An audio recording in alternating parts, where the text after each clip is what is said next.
Have you ever looked at your life and career and just felt like you are on a conveyor belt, doing what you're supposed to do but not truly feeling fulfilled?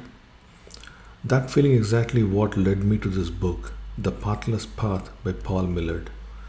This isn't your typical self help book. It's more of a quiet, compassionate guide that gives you permission to question the default path we've all been taught to follow. Today, I want to share my biggest takeaways from this book and what it taught me about finding a more meaningful way to live and work.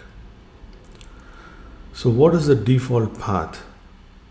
It's a story we are told from an young age.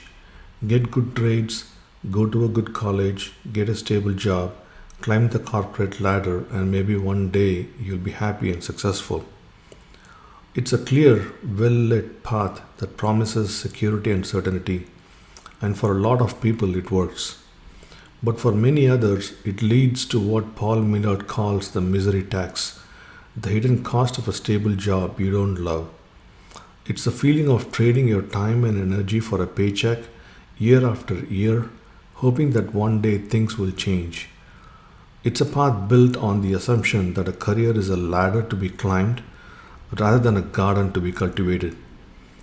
Millard's book really made me think about my own life and how much of it was shaped by this default path without me ever truly questioning it. So, if we're not supposed to follow the default path, what's the alternative? That's where the pathless path comes in.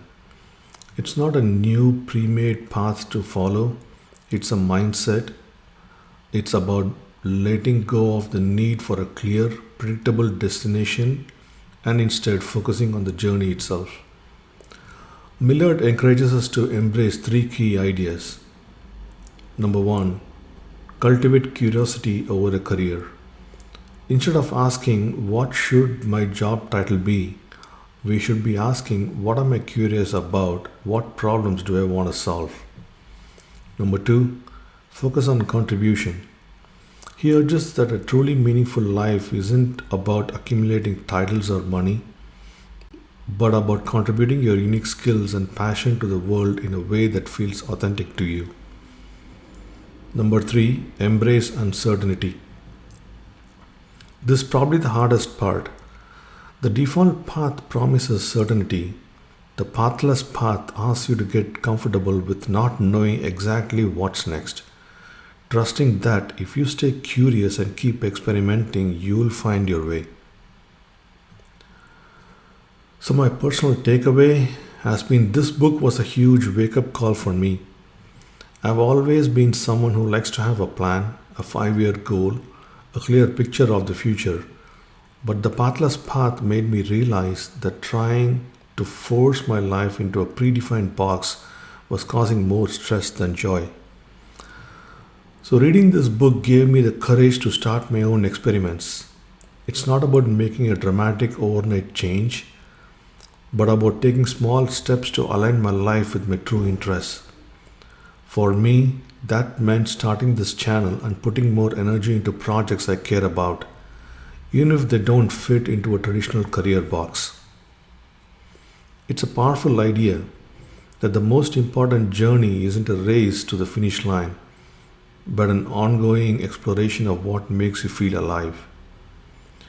If you have ever felt like a square peg in a round hole, I highly recommend picking up the Pathless Path. It's a powerful reminder that you don't need permission to create a life that's uniquely yours. I would love to hear your thoughts. Have you ever felt like you were on the wrong path? What small steps are you taking to find a more authentic way to live and work? Let me know in the comments below. Thank you so much for listening, and I'll see you in the next.